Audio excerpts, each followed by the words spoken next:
What's up, y'all? Sparta here. For this video, and I know it's kind of an unfair comparison, comparing a 1 Mark III to an iPhone SE 2022, but I guess you can also just substitute this in for like a 5 Mark III, since the 5 Mark III essentially has a lot of what the 1 Mark III has. Like, it has the same overall camera setup, aside from the fact that it doesn't have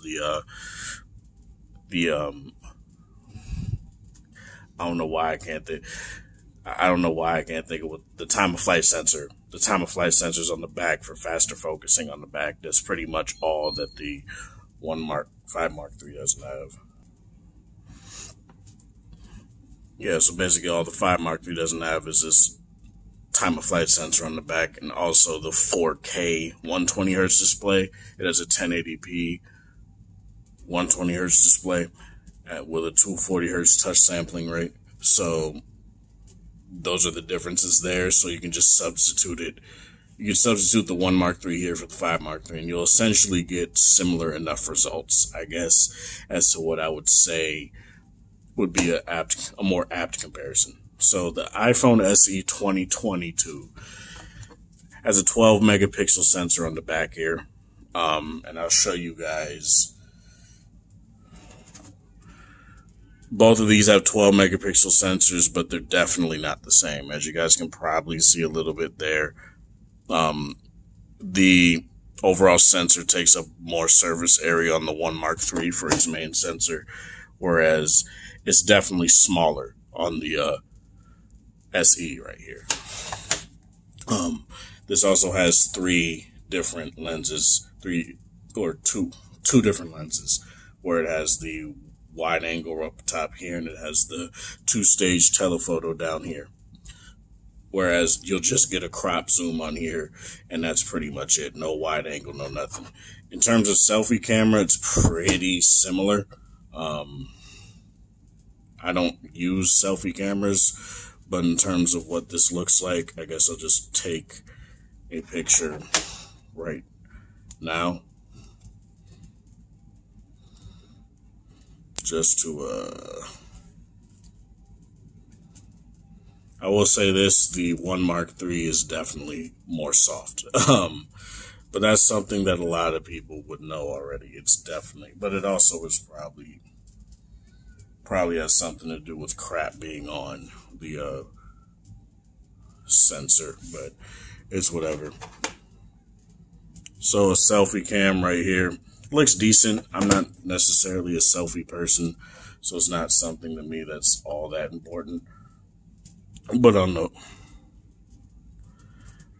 iPhone, it's definitely, both of them aren't great. Like, they're not the best things you get in the world. What I'll say is the iPhone definitely does better with my skin tone, whereas this is a little bit more bright. But either one I'd use, really no problem. Both will be good enough for things like video calls and whatnot. But overall, I do feel like they're pretty much on par. This is a 10 megapixel sensor on the front, I think. Or I think it's 8, actually. And this is a 7 megapixel sensor on the front right here. Really nothing to write home about on either. This can do 4K 30 on the front, I believe. No, it can only do 1080p 60, I believe, on the front, which is totally serviceable. And I think this can only do about the same, so it's not really that big of a deal. But if you're just using it for webcam stuff, both will serve you just fine. Really no difference. Obviously, the price difference, this is like $350 to $400. When I got this, I got it for $1,200, but the 512 gig variant, which is what this is, and it's the international variant, dual SIM variant, it can range to like $1,400 to $1,500, but I got a pretty good deal on it, so it's actually pretty nice. This has an OLED panel, so does the 5 Mark III, whereas this has an LCD panel. Just 60 hertz, no like fancy high refresh rate. It's kind of weird that Apple didn't decide to do at least 90 hertz. I can kind of get why though, with how small the battery is in this phone. You want to get as much battery out of it as possible. I can't really talk about things like the battery life on this because I just haven't tested it enough. But so far with standby time, it's typical Apple stuff where they're really good with standby time. Overall usage and stuff like that, when I am just using the phone, I don't really have any sort of issues with the battery dropping too fast. It's still at 100%. I probably charged it about an hour or so ago, and it's still at 100. That's very nice. And the fact that this has the Apple, I think the A14 in it. Let me check real quick.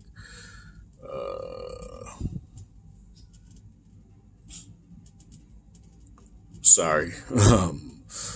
Where did they put it at? Performance.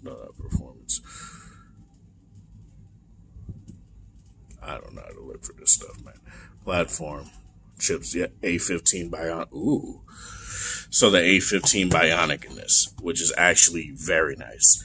So you get pretty damn nice performance for a small compact phone. I don't know how well that'll translate to battery life being good. Last year with the SE 2021, it actually was pretty bad. Let's just say the least. It was pretty damn bad. But for this, it's actually, from what I've been seeing so far, I haven't really had any sort of overheating issues or anything like that. Gaming has been pretty damn nice on here as well. The little gaming that I did do on here, like with games like Marvel Future Revolution, which is a pretty damn intensive game, the phone did lag a little bit, but it lags on everything. Eventually, the harder you push it, the longer you play it. So that's not something I would necessarily say is a problem with this phone in particular. But I feel like Apple has done a pretty good job at giving you a good amount of power in a small enough package, especially if you want things like Touch ID, which is something I honestly prefer. Like I said in my last video, I wish they would give me a plus option because this is just way too small for me personally. I also wish they would go to 21:9 like Sony is doing here, but to each their own. I know a lot of Apple fans will sit there, but why do you need to do that? The aspect ratio was perfect. Kind of beg to differ, bro, but to each their own. So let me go and show you guys some pictures here and show you guys the difference between a larger 12 megapixel sensor that's on the One Mark III, and I'm only comparing the main sensors here. As you guys can see, there is a little bit of sharpening going on. It's not horrendous though.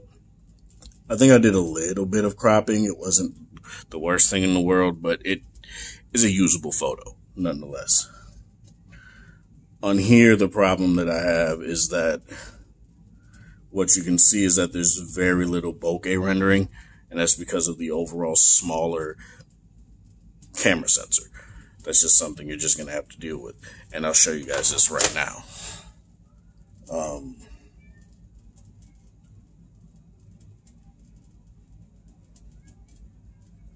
Make sure my screen is up. Now there are a couple things that you'll see that are different. I feel dynamic range is a little bit better on the One Mark III, whereas when you're shifting the camera towards parts of light, shadows definitely are more defined, and as you guys can see here, there's better bokeh rendering here. Whereas you can see the Merry Christmas sign in the back. It's still pretty legible. It's legible, but not nearly as legible as it is on there. Like, look at that.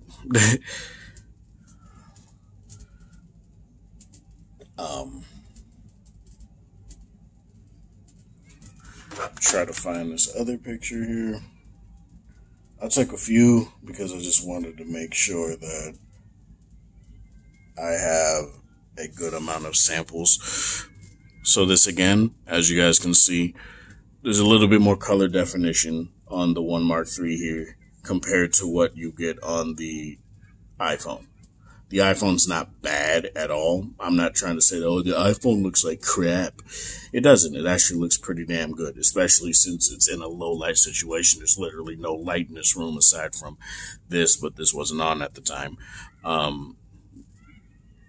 looks very nice. I really don't have any sort of issue with either. The One Mark III is definitely my preferred one, but to each their own, like I said. Um, Let me look for.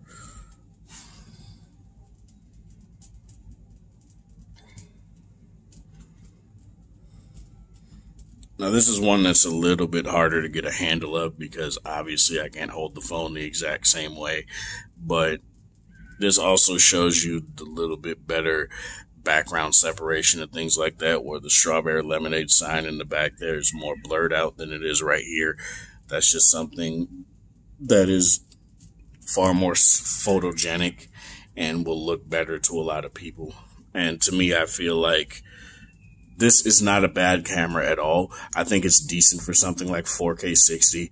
It can record 4K 60 video, but it can't do what this phone can do, which is 4K 120 video, which is freaking insane. Mainly due to the fact that this is just a smaller sensor. I'm pretty sure that's why. Smaller 12 megapixel, smaller size 12 megapixel sensor. So it just can't do that. Whereas, which is literally going to be the same with like the wide angle and the telephoto. These can't do 4K 120, but the main sensor can because it's technically the largest sensor on the phone. And sensor size is what I'm talking about, not sheer megapixel count. There's differences. Watch Juan Bagnell's videos. He's talked about it plenty of times. But overall, I do feel like the camera performance on this phone is pretty damn good. It's an iPhone. It definitely will get the job done. Will it be as good as your 12 Pro Max or your 12 Pro or your 13, all your iPhone 13s, which all have the same main camera sensors? No, it's not going to compete with that. But if you're looking for that kind of performance, go with the iPhone 13.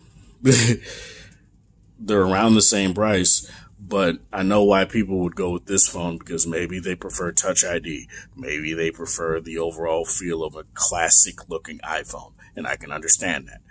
But for me personally, I do feel like Apple has done a decent enough job at making sure this phone has some sort of way to have a market. And that's something that I really do appreciate a lot. More options for people is nice. And if you don't want to break the bank going into the Apple ecosystem, this is a pretty good way to get into it without paying fucking $1,300 for a phone that's really no different from the last phone. I'm sorry, but the 13 Pro Max to me was kind of a dud. Like, I'm just going to be real. The 12 Pro Max for me was far better. Yes, the 13 Pro Max had 120 hertz and all that stuff, but really didn't feel all that smooth to me. And for this definitely feels choppy, especially since I have the One Mark III literally right here, right? And you guys can probably see it on camera. I'm doing it at the same time. You can see it's it's definitely not as smooth as the One Mark III. So that's just something. But this is just me comparing 120 hertz to 60 hertz. The 4K on here compared to the 720p on here is not necessarily what I'm comparing at all. Even though this looks far better, and it definitely makes the iPhone look blurry. I'm not bringing that up because it's obvious, right? That should be obvious at this point. If you're comparing a 4K display to a 720p display, that's just what you're going to get. And that's what you should expect. But that's all I really got to say for this.